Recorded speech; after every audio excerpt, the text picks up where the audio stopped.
D'accord.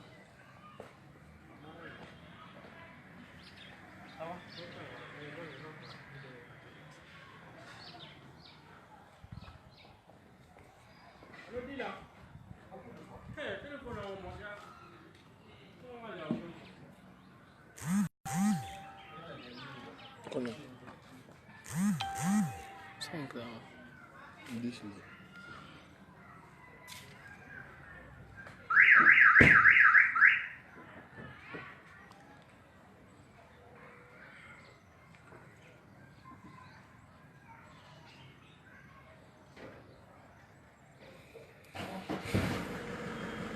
On va tomber. 5. Non, non. Vous dites 5. Vous dites 8.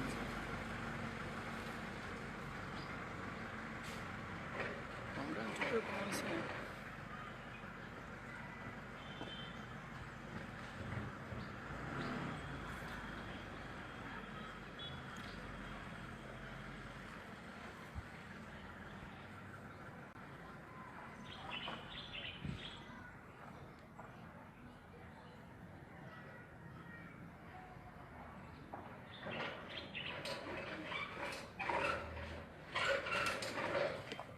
Donc, bonsoir, chers compatriotes.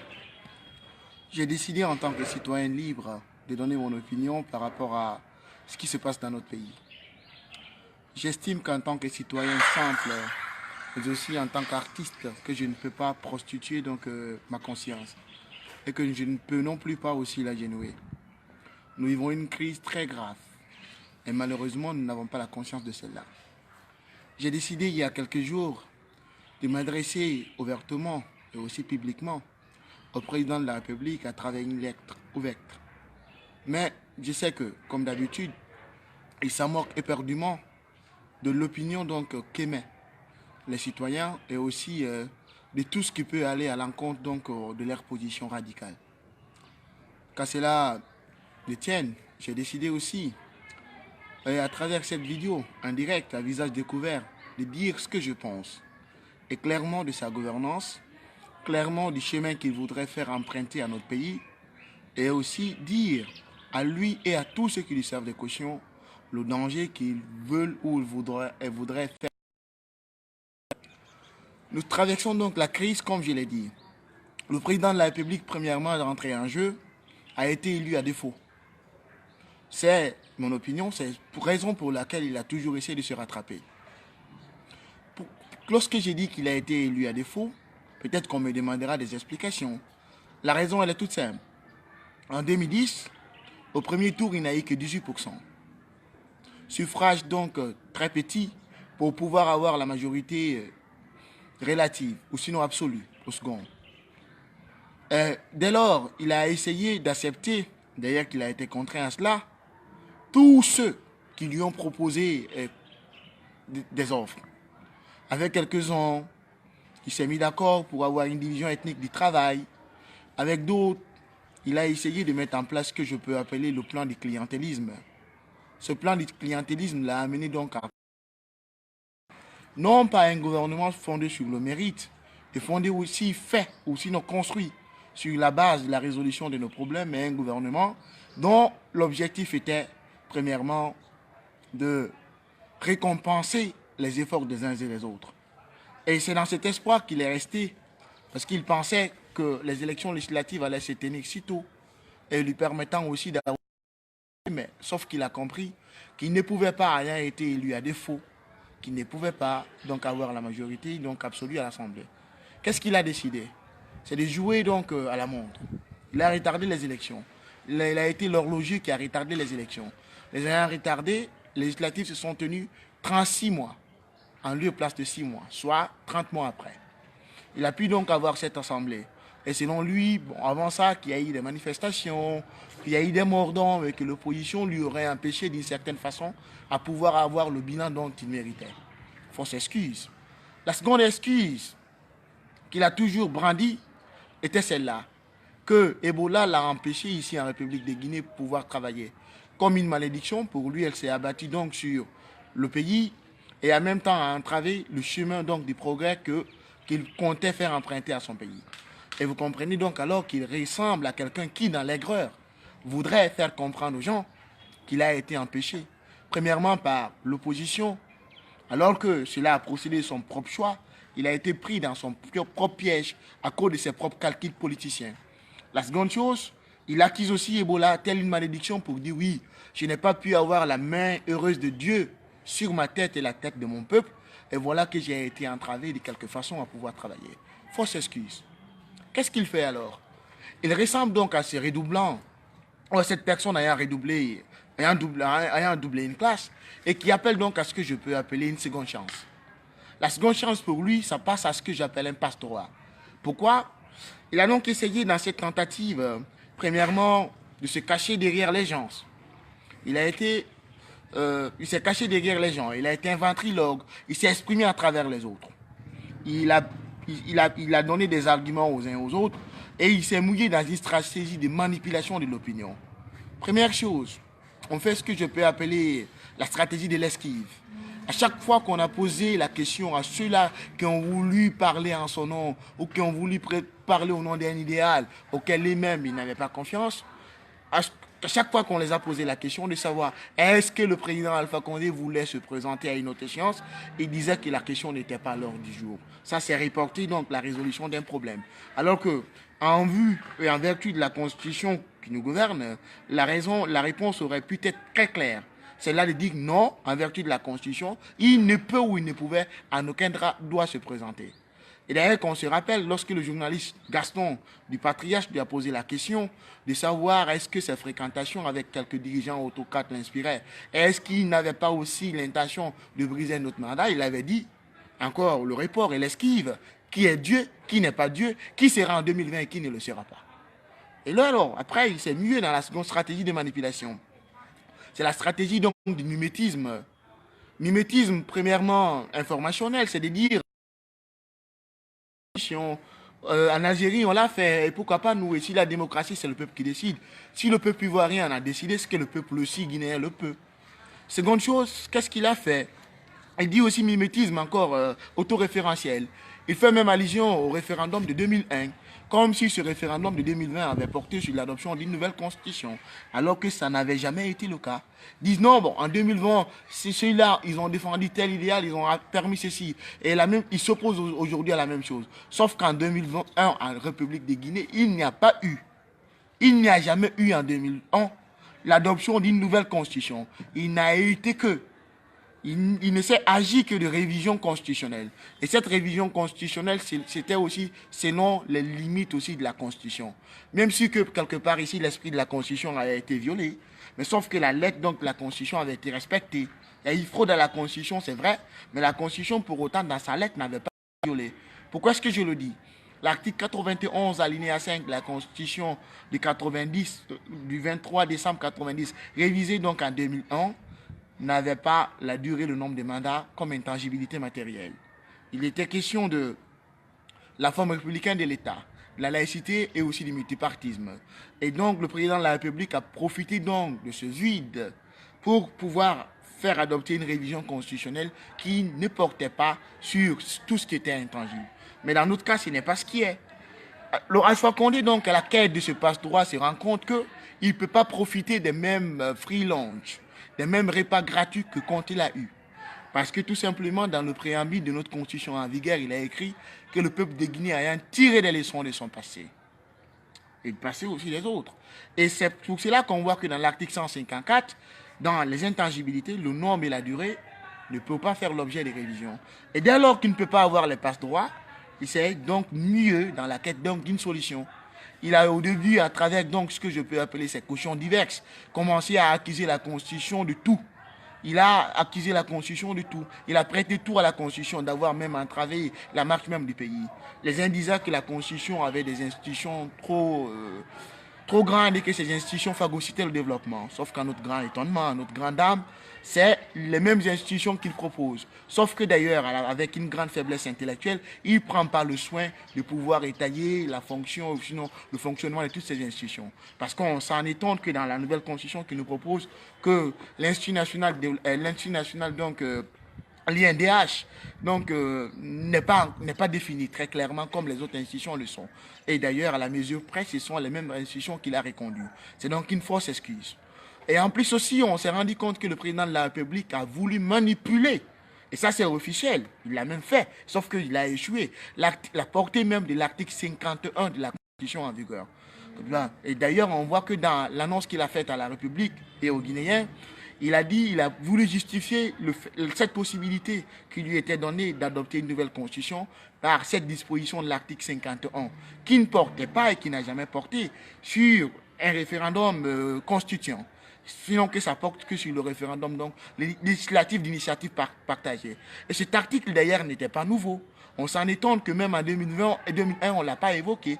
Parce que là, c'était l'article 40 du 23 décembre 90 et l'article 11 lorsqu'on fait un droit comparé de la Constitution française. Et cet article était mal placé. Mais sauf que la Cour constitutionnelle lui fait savoir dans un avis, chose d'ailleurs qu'on peut critiquer, que cet article 51 ne lui donnait aucun droit, quelle que soit la traduction adoptée, qu'elle soit exégétique ou même sociologique, cet article ne donnait aucun droit, ou cette disposition ne donnait aucun droit au président de la République d'adopter de quelque façon que ce soit une nouvelle constitution. Et lui, il a dit qu'il a d'abord consulté, qu'il a recueilli l'avis du président de l'Assemblée nationale, en vertu aussi de la Cour constitutionnelle, de l'article 51, qu'il a aussi demandé, qu'il a soumis le texte donc qui a été élaboré par une institution dont il a mentionné le nom, c'est-à-dire que par le ministère de la Justice, qu'il a soumis aussi sa nouvelle constitution à la Cour constitutionnelle donc pour texte de conformité, pour évaluer ou juger de sa conformité sa conformité donc à la disposition qu'il voudrait faire abroger. Et la Cour lui fait savoir que là, cette disposition, elle est mal placée. Qu'est-ce que ça dit concrètement? Ça veut dire que la constitution que le président de la République nous propose est une constitution qui est issue donc, qui est fondée sur une base juridique précaire, très précaire. Et là, la Cour, elle, dans son avis, dit que le président de la République, selon l'article 2 de la Constitution qui consacre la souveraineté nationale, qu'il peut donc proposer cela. Mais que dit la souveraineté? Que la souveraineté nationale donc, appartient au peuple qui l'exerce à travers ses représentants élus ou aussi à travers, comment dire, le référendum. Mais lorsqu'on sait que, lorsqu'on a un référendum constituant, et l'article 2, l'alinéa 4 de l'article 2 dit que la souveraineté ne peut s'exercer que conformément donc à la Constitution. Mais cette Constitution ne consacre pour autant pas, et ne confère aucun pouvoir au président de la République d'adopter de quelque façon que ce soit une nouvelle Constitution. Il s'ensuit alors que le fait d'adopter une nouvelle constitution ne révèle pas des droits, parce qu'aucune constitution ne peut permettre ou ne peut écrire comment est-ce qu'elle peut être assassinée ou comment est-ce qu'on peut la conduire donc à son propre trépas ou à sa propre mort. Et il s'ensuit alors qu'une nouvelle constitution est un contrat social. On peut bien nouer. Mais quand on dit contrat social, c'est qui veut dire qu'il y a parti et qu'il y a aussi proposition. Ce contrat social qui permet donc d'aller à ce que je peux appeler un consensus national sur une question. Lorsque je prends le cas de la Côte d'Ivoire, le président Alassane Ouattara, lorsqu'il a voulu d'une nouvelle constitution, étant donné qu'il avait été élu sur une constitution donnée, c'est là, il avait été élu sur une constitution. Lorsqu'il a voulu une nouvelle constitution, qu'a-t-il fait?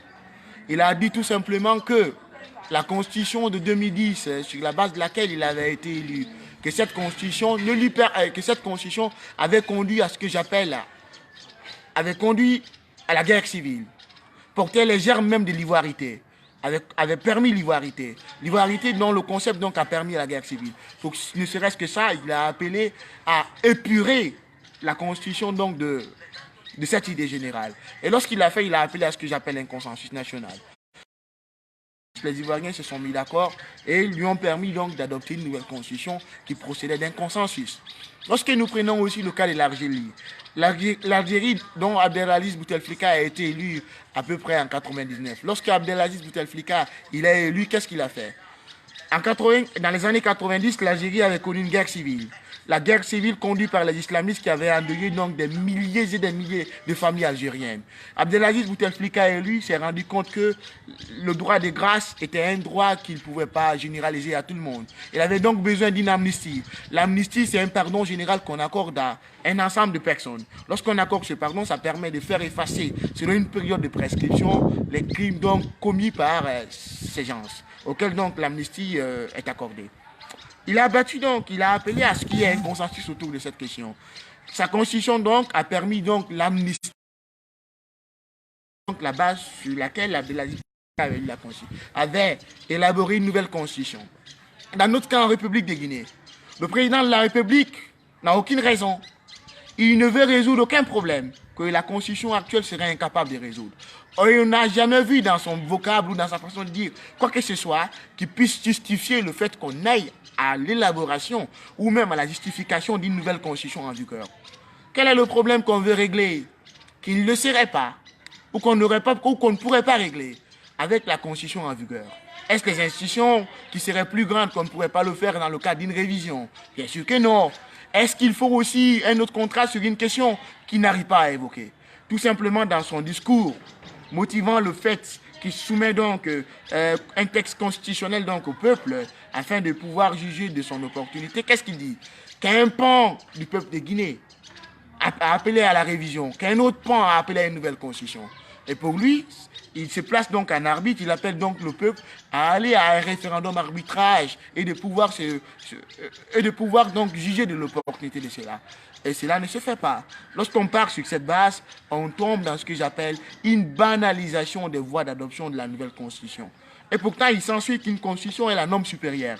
Si le texte le plus grand dans un pays est banalisé, si pour des raisons mesquines, pour des petites raisons, on se permet d'adopter une nouvelle constitution, il va s'en suivre qu'on va créer dans l'histoire de la Guinée un antécédent constitutionnel malheureux qui voudrait qu'à chaque fois qu'un dirigeant, un successeur à Alpha Condé le voudra, qu'il puisse évoquer les mêmes raisons mesquines pour assassiner la Constitution et donc pour aboutir donc à ce que je peux appeler à la réalisation de ses propres besoins, de ses propres fins. Et lorsque cela s'ensuit, on ira tout simplement à ce que je peux appeler à des instabilités. Des instabilités institutionnelles et même des instabilités politiques dans la République de Guinée. Parce qu'à chaque fois qu'un homme le voudra, il évoquera les mêmes raisons pour tuer la Constitution. Il n'y a donc pas de raisons pour lesquelles on pourrait justifier aujourd'hui l'opportunité d'une nouvelle Constitution. Parce que même lui, dans son discours jusqu'à maintenant, il ne donne pas des motivations claires. Je dis bien qu'Alassane Ouattara l'a dit, que la constitution sur laquelle il a été élu, et sur laquelle donc il avait prêté serment, avait conduit à l'ivoirité, avait conduit à la guerre civile, à des milliers de morts. Et que cette constitution, du fait qu'elle portait en son de l'ivoirité, qu'il fallait donc épurger cela à travers une nouvelle constitution.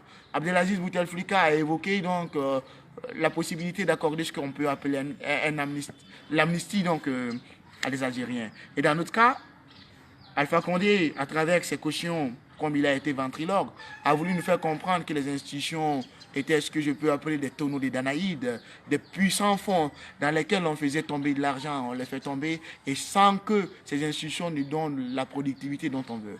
Mais, sauf qu'en autre chose qui répond, qui n'a même pas de raison jusqu'à maintenant. Tout simplement, c'est de dire que si vous pensez que le peuple est avec vous, allons au référendum ou n'allons pas au référendum. Ça, ce sont des raisons mesquines.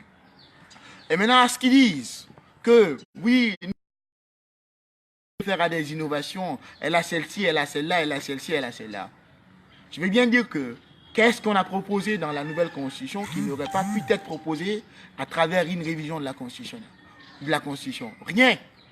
Lorsqu'on dit que l'égalité est consacrée, et bien sûr que le genre était consacré. Lorsqu'on dit que tout Guinéen ou tout citoyen, qu'est-ce que ça veut dire? Femmes, les deux sexes. Lorsqu'on dit que tous les citoyens sont égaux devant la loi, qu'est-ce que ça veut dire? L'homme et la femme donc ont l'égalité. Mais maintenant, à ceux qui disent que non, pour ces raisons, il faut donc aller à cela parce que tout simplement, la constitution que nous avons maintenant ne permet pas ou ne permettait pas le fait qu'il puisse avoir des candidatures indépendantes, comme les articles 29 et un autre article sont en train de le dire, ne permettent pas à ce qu'on puisse avoir, comment est-ce que le dire, les candidatures indépendantes aux élections nationales. Et pour cette raison qu'il faille accepter cette nouvelle constitution, je dis que la raison procède d'une mesquinerie. La raison procède d'une mesquinerie. Est-ce que ces articles ne pouvaient pas être révisés dans le cadre d'une révision constitutionnelle, légale, consacrée? Bien sûr que oui. Et maintenant, si on me dit que la nouvelle constitution consacre cela, que le seul fait que la candidature indépendante soit autorisée par la nouvelle constitution suffit à l'approuver, je dis non qu'on tombe dans ce que je peux appeler dans la mesquinerie et dans quelque chose de très grave. Et c'est pour cela que j'ai dit, cette nouvelle constitution, dès lors que la base juridique sur laquelle elle repose est grégaire, très précaire, et très caution donc, à débat, sujette à débat, et aussi que le contrat social que Alpha Condé veut nous proposer, il ne le noue avec personne. Il n'a appelé le consensus de personne. Il ressemble donc à un dictateur qui voudrait imposer sa volonté au peuple et qui ne se soumet pas donc à la volonté générale, puisque cette volonté voudrait que même si le président de la République voudrait une nouvelle constitution pour des réformes, qu'il consulte le peuple et qu'il prenne langue avec lui et qu'il arrive aussi à chercher ce que je peux appeler à bâtir avec lui un contrat social.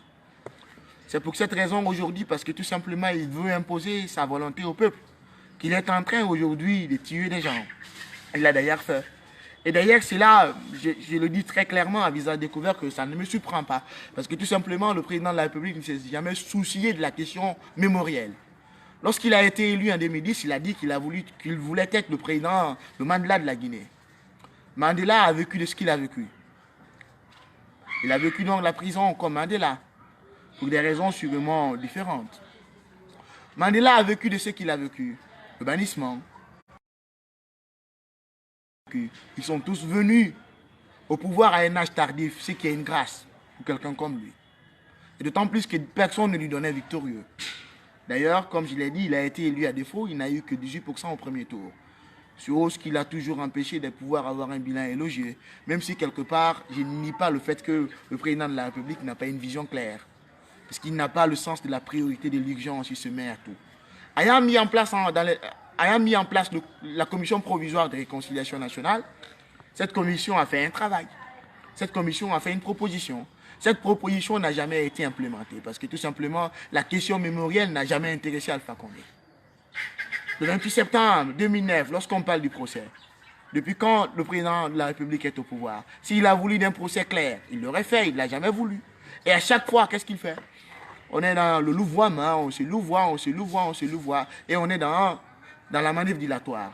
Bientôt on le fera, parce que tout simplement, il n'a jamais eu la volonté politique de le faire. C'est ce qui manque. Et c'est ce deux jugements politiques qui le conduisent donc à cela.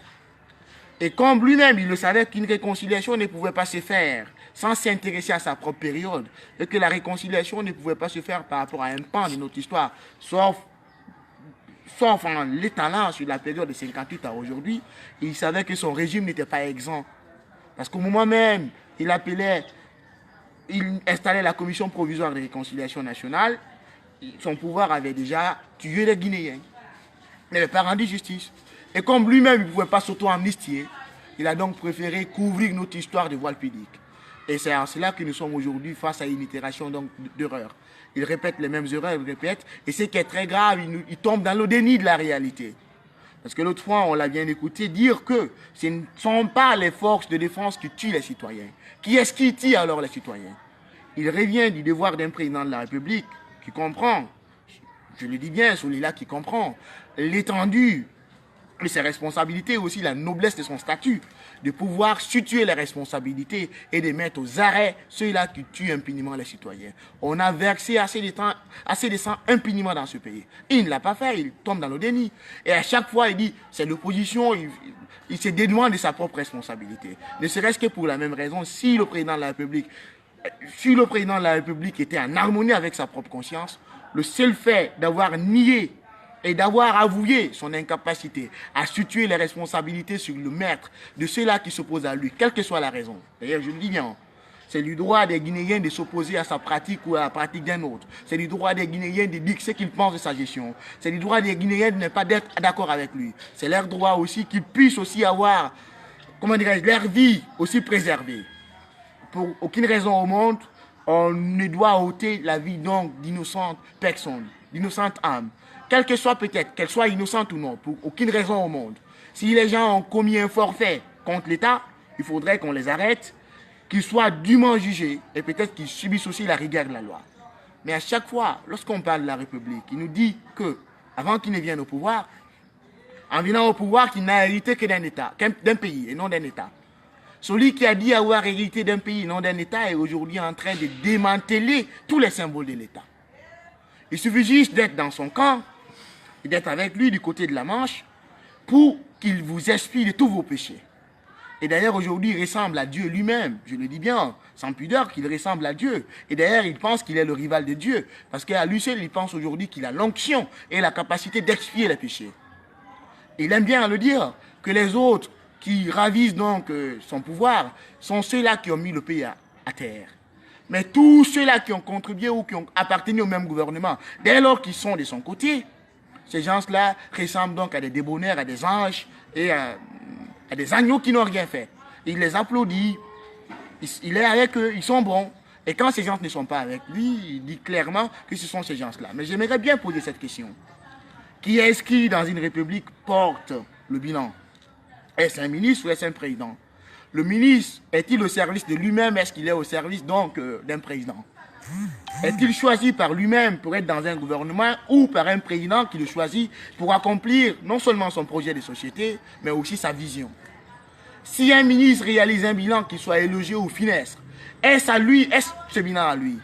Si on dit que le bilan n'est pas au ministre et qu'il revient au président, il s'ensuit que, quelle que soit donc la contribution d'un ministre, de façon funeste ou de façon bonne, aux actions d'un gouvernement, il s'ensuit qu'il ne peut pas être content de tout ce qui arrive. Donc il est malheureux, injuste, et même irrévérencieux, je le dis bien, irrespectueux, de dire dans un pays alors qu'on a dirigé pendant 10 ans, de dire alors qu'on est à l'entame de la 10e et de la dernière année de gestion, de dire qu'on n'a pas pu gérer les ordures, on n'a pas pu réformer l'école, si on n'a pas pu faire cela, le minima derrière les choses les plus petites, les plus veuilles, le monde, qu'on n'a pas pu avoir un bilan ne serait-ce qu'élogié, parce que tout simplement que quelques-uns vous auraient entravé de pouvoir travailler, ou que quelques-uns auraient pillé. Mais lorsqu'on parle de pillage, aujourd'hui il aimerait bien se présenter comme étant l'agneau, celui-là qui est l'homme, monsieur main propre. Il n'est pas monsieur main propre qu'il prétend être. J'aimerais bien le lui dire. Parce que tout simplement, tous ceux qui sont avec lui aujourd'hui, on sait, c'est Golden Boy qui ne fait que nommer, il les nomme. Et tous ceux-là qu'il investit donc dans nos institutions, il les nomme ici et là. Ceux-là n'ont pas le sens de l'État, lui-même il ne l'a non plus pas, parce qu'il a abjuré au socialisme pour un pragmatisme dont on ne comprend pas. Aujourd'hui, il est incapable de gérer les ordures, qu'on a crié ça pue. Ça pue. L'école aussi n'a pas été réformée. Et d'ailleurs que dans son école aujourd'hui, c'est la reproduction sociale et héréditaire. Tellement ses propres ministres ne croient pas en l'école de la République qu'ils sont obligés d'envoyer leurs enfants à l'étranger ou leurs enfants dans les écoles privées. Et dans le même pays, on a deux écoles. L'école pour ses ministres et une minorité, ceux-là qui ont de l'argent, et surtout la minorité accaparante, ceux-là qui dirigent impuniment et qui pensent qu'ils ont été créés, qu'ils ont eu du ciel le droit donc de commander aux autres. Et qui aujourd'hui, pour leurs propres intérêts, puisque c'est pour leurs propres intérêts, pensent que le président de la République devrait hériter ou avoir un passe-droit. Et il y a aussi l'école de laisser pour compte que le monde est las aujourd'hui de secourir. Ces gens ont besoin d'autre chose, de vraies réformes. C'est pour cela que les Guinéens, dans leur entièreté, quelle que soit leur ethnie, quel que soit leur bord, aspirent à cette alternance. Pour 3 raisons. Parce que tout simplement, cette alternance est politique. C'est obligé. Dès lors qu'on a investi quelqu'un d'un mandat, d'un pouvoir, et qui n'a pas été à la hauteur, il faudrait qu'on le renouvelle. D'autant plus que son mandat échoue, ou donc est à terme. On ne peut pas lui donner un passe-droit. Aujourd'hui, il demande ce que je peux appeler une autre chance. Mais la Guinée est à la recherche du temps perdu. Pour Proust. On recherche le temps. Pouvons-nous accorder le temps aussi à quelqu'un qui s'est fourvoyé? Non. Le lui accorder serait un acte déraisonnable. C'est pour cela que les Guinéens aspirent à cette alternance. Pas parce qu'il serait d'une communauté ou il serait contre quelqu'un. C'est dans l'entièreté. Il n'y a qu'une minorité, je le dis bien. Une minorité aujourd'hui que la Guinée se porte bien. Parce que cette minorité vit de la rente. Elle vit des situations de rente. Et comme elle vit des situations de rente, pour elle, la vie, elle est belle. Et pour elle, tout se passe bien. Et alors que la majorité, l'écrasante majorité est en train de couper sous la pauvreté. J'aimerais bien ici là attaquer même le modèle économique que le président de la République a mis en place. Lui qui avait un programme socialiste basé surtout sur l'agriculture. Dès lors qu'il a été investi au pouvoir en 2010 pour sa première mandature, qu'est-ce qu'il fait? C'est le code minier qu'il réforme, ce qui n'est pas mauvais. Ce qui était dans son temps peut-être inspiré par un pragmatisme, parce que les mines aussi procuraient de l'argent, et que ça lui aurait permis à la République d'avoir donc, de refouiller donc les caisses de l'État, et peut-être aussi d'améliorer le déficit que nous vivions. Qu'est-ce qu'il a fait? Lorsqu'il a amélioré cela, il a bâti tout son modèle économique donc sur la rente, sur les mines ici et là. Lorsque vous partez à Bokeh, on déplace les villages, on pollue l'environnement, on décime la faune et la flore.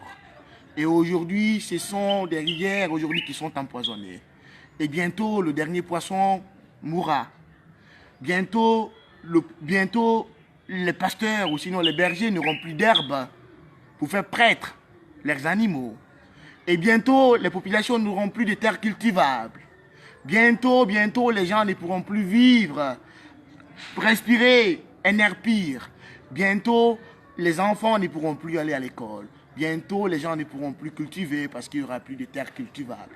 Et voilà le modèle économique sur le trickle down. Cette croissance qu'on a tant flattée. Le président donc de cette émergence ou de cette immersion, pour eux c'est une émergence, de cette immersion que la Guinée vit. Trickle down. Croissance. Au début, ils ont dit qu'ils veulent d'une croissance à deux chiffres. Croissance unijambiste, qui ne repose que sur l'efficacité donc du secteur minier. Et qu'est-ce que ça nous rapporte à nous? Rien que des externalités négatives. Combien d'emplois on a créé? On a créé des emplois, j'aimerais le dire, que pour leurs copains, pour leurs copines, pour leurs coquins et pour leurs coquines. C'est ce qu'ils savent faire. Que leurs ministres s'entretiennent en longueur de journée. Les petits amis qu'ils envoient donc dans les lupanards, dans les motels. Ils ont créé des emplois pour ces gens-là. Pas pour les méritants. Et d'ailleurs aujourd'hui que le mérite n'a même plus sa place en République guinéenne. Est-ce ça le sens de l'État? Lorsqu'on est méritant, on est exclu. Lorsqu'on est un propagandiste, un populiste, et qu'on se range du côté du manche, quel que soit notre sens de l'État, on est citoyen et un continent inscrit sur la liste de la députation. Et voilà quelqu'un qui est en train de démanteler l'autorité même de l'État. Là, ayant échoué du point de vue politique, il s'ensuit qu'il faut que les Guinéens regagnent de l'espoir. Et gagner de l'espoir suppose, oblige et exige, c'est la condition sine qua non, rompre avec l'ordre actuel. Rompre avec l'ordre actuel, c'est le démolir et aller donc à une alternance. C'est la première raison. La seconde raison est une raison purement légale. Dès lors que la constitution que nous avons consacre les germes, les bases ou les fondements même de la paix, c'est-à-dire l'alternance. Dès lors que le président de la République ne veut pas nouer de contrat social avec nous, parce qu'on le sent tout simplement que ce qu'il veut, de façon non voilée, il le dit ces 6 années, il aimerait bien le tenter, il tâte le terrain, il veut voir jusqu'où le peuple serait résilient.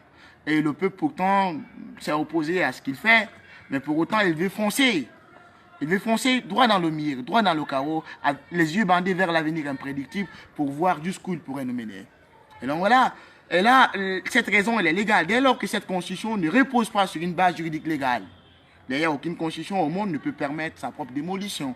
Et dès lors que cette constitution ne prétend résoudre à aucun problème, que la révision serait incapable donc d'avoir par la révision, il s'ensuit que il faut tout arrêter. S'il veut d'une réforme, on ne peut pas le lui refuser. La seule réforme valable, c'est la réforme en vertu, en vigueur. C'est la raison, la réforme selon ce que dit la Constitution. Ce que dit la Constitution, c'est la révision, pour peu qu'on s'inscrive dans les limites et les procédures qu'elle institue elle-même. C'est la seconde raison. La troisième, purement morale. Quelqu'un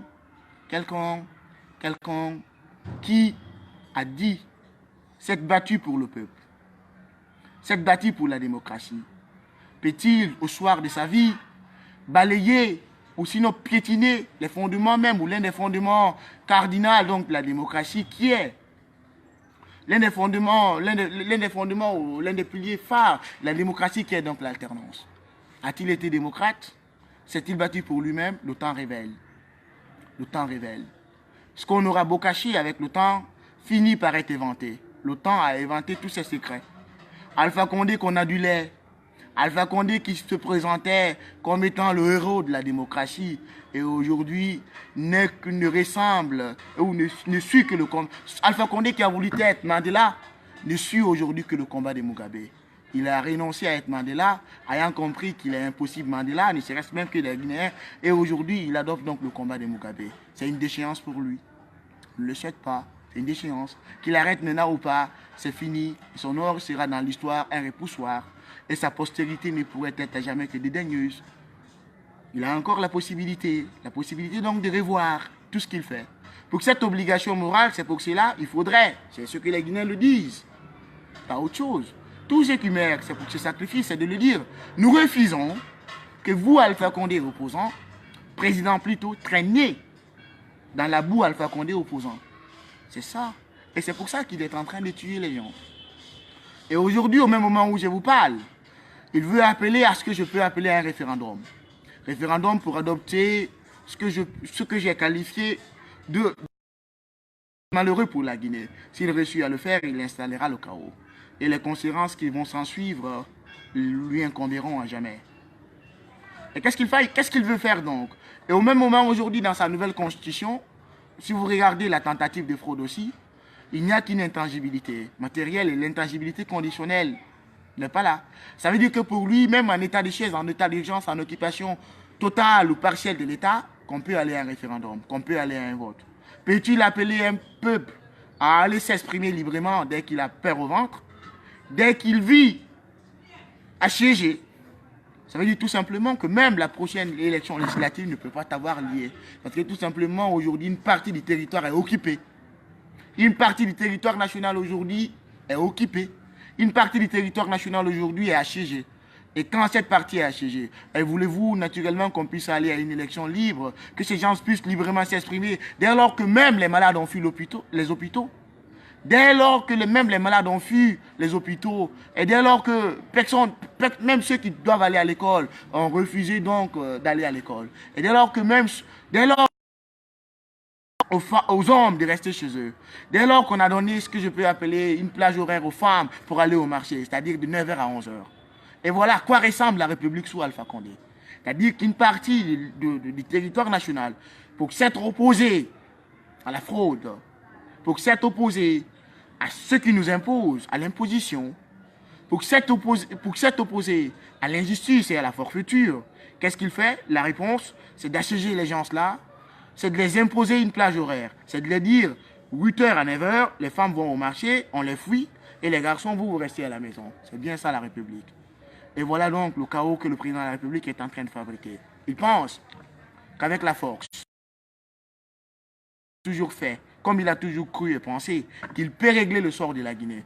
Et voilà qu'il ressemble à un homme politique qui a une vision très basse, pas un homme d'État.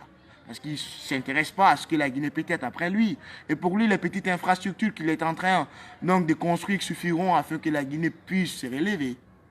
Mais il oublie que l'héritage ou l'acquis le plus grand qu'on puisse laisser à un peuple n'est que la paix. Sauf que lorsque seulement on a la stabilité, on a la paix, qu'on peut bâtir et aspirer à grand. Aspirer à des choses grandes. Et lorsqu'on n'a pas la paix, lorsqu'elle est menacée, rien ne peut plus aller. Combien d'investisseurs sont-ils venus en Guinée et qui ont rebouché chemin sans rien faire? Parce que tout simplement, lui-même, il œuvre à l'incertitude, mais aussi à l'instabilité politique. Et voilà donc ce président déraisonnable qui appelle à une nouvelle constitution pour laquelle il n'a aucune motivation valable, fondée. Il ressemble donc à cet échoué qui demande donc un passe-droit aux citoyens d'un peuple qui ne veulent pas que leur pays à la quête du temps perdu se fourvoie. Il ressemble à cela, à un joueur même du loto, des Guinée Games, qui a joué le matin, qui a perdu, qui a joué l'après-midi et qui aussi espère jouer le soir pour pouvoir aussi retrouver sa mise de fonds initiale. Mais sauf que on ne peut pas accepter que la Guinée soit une loterie. Et on ne peut pas accepter qu'il joue donc au jeu de hasard avec notre avenir. Parce que c'est l'avenir du peuple qui est en jeu. Et c'est aussi la destinée de la nation, pas sa destinée à lui. Et en plus, j'aimerais finir par ceci. Il faudrait bien que le président de la République comprenne que le chemin qu'il suit ou qu'il voudrait faire emprunter à notre pays est un chemin d'un lendemain incertain. Partout, je le dis bien, où il y a eu des instabilités, aussi bien dans la sous-région qu'ailleurs, ça a procédé de l'action de toujours d'une minorité, qui a cru accompagner un homme dans sa volonté déraisonnable de changer les règles pour contenter sa propre aboulie du pouvoir, pour arriver à ses propres fins, ses fins donc de domination, d'assujettissement donc des autres. Cette minorité a toujours eu une opposition. Ceux-là qui se sont opposés à ces pratiques, ceux-là qui ont aspiré de façon générale donc tout ce qui est bon, à tout ce qui est noble et à tout ce qui est grandeur, et à tout ce qui est paix, et à tout ce qui est aussi élévation et amélioration des conditions de vie de leur peuple. S'étant opposé à lui, il a recouru donc à l'armée pour imposer le silence à ces gens-là. Et au début, une illusion les victoires s'est emparé de lui. Il a cru avoir remporté un trophée de guerre. Et au fur et à mesure, l'opposition dans son ensemble, tous ceux qui sont opposés à ces pratiques d'accaparement du pouvoir pour contenter l'abolie d'un homme, ou sinon pour réfréner l'abolie d'un homme, ont cru s'opposer, choisi la voie de la résistance par des actions de sabotage. Et ayant vu que la violence contre eux ne faisait qu'augmenter, ils se sont procurés des armes. S'étant procuré des armes, le pays est allé dans l'embrasement. Tous ceux qui disaient « ça ne nous concerne pas, c'est pas notre affaire », ont dû avoir les ancêtres des parents lointains touchés, soit par des hobbies, soit que eux qui disaient qu'ils veulent seulement vaguer à leur emploi ou à leur travail, ont compris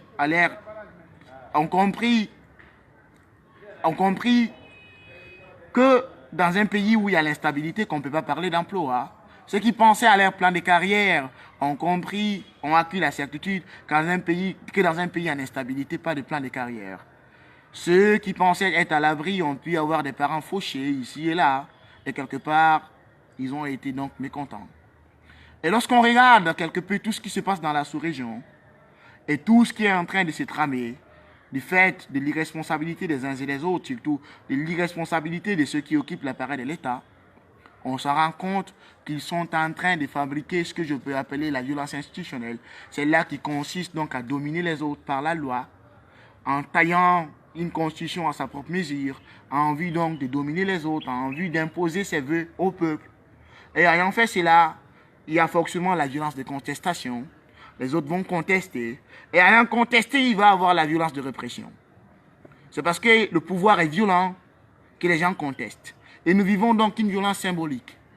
Lorsque les gens s'attaquent au symbole de l'État, ils veulent bien comprendre qu'ils ne connaissent plus dans un contrat, le contrat qu'ils ont avec lui, et quelque part que le lien de confiance verticale qui lie le citoyen à l'État, que ce lien de confiance est en train de s'effriter. Tôt ou tard, ils pourraient demander non seulement leur propre indépendance, ou sinon que la séparation avec cet État qui a rempli le contrat. C'est en cela, je dis bien, que le président de la République doit renoncer à ce projet-ci. Renoncer à cela n'est pas une faiblesse, mais une grandeur pour lui. Ça traîne dans la boue le combat qu'il a mené hier. Ça rendra, ou ça risquerait de rendre, sa postérité dédaigneuse. Ça risquerait de faire de lui quelqu'un dont le nom sera un repoussoir. Ça risquerait à jamais d'avilir tout son combat et de le déchoir. Et tous ceux aujourd'hui qui disent être de lui, il oublie bien, était d'un autre camp. Il vient d'arriver. Tous ceux qui se sont battus pour lui, il ne les écoute plus. Et voilà donc, dès lors qu'il sera confronté à une défaite plus grande, ces gens aussi vont retourner où est-ce qu'ils étaient parce qu'ils n'ont jamais eu honte. Ce sont des jouettes vénales, ils sont intéressés par l'argent. Ce sont des gens qui peuvent se tortiller à 1000 façons comme des serpents. Ce sont des caméléons qui prennent la couleur de chaque situation. C'est en cela que lui, président de la République, doit comprendre l'étendue de ses responsabilités et la noblesse aussi du statut du président de la République et aussi la grâce qu'il a eue d'être président à un âge tardif. Il doit renoncer à ce projet et appeler à un contrat social par la révision de la Constitution. Et d'ailleurs qu'aujourd'hui, je doute très fort de la possibilité qu'on puisse avoir une élection législative le 18 février prochain, sans l'opposition, surtout une élection inclusive, ce qui voudrait dire qu'il est en train de bâtir une république dictatoriale à base professionnelle. Et lorsqu'on le fait, naturellement, il va y avoir de la contestation. Cette contestation qui risquerait jamais de nous faire tomber donc dans l'abîme. Et parce qu'aujourd'hui, nous allons les yeux bandés vers l'avenir imprédictible.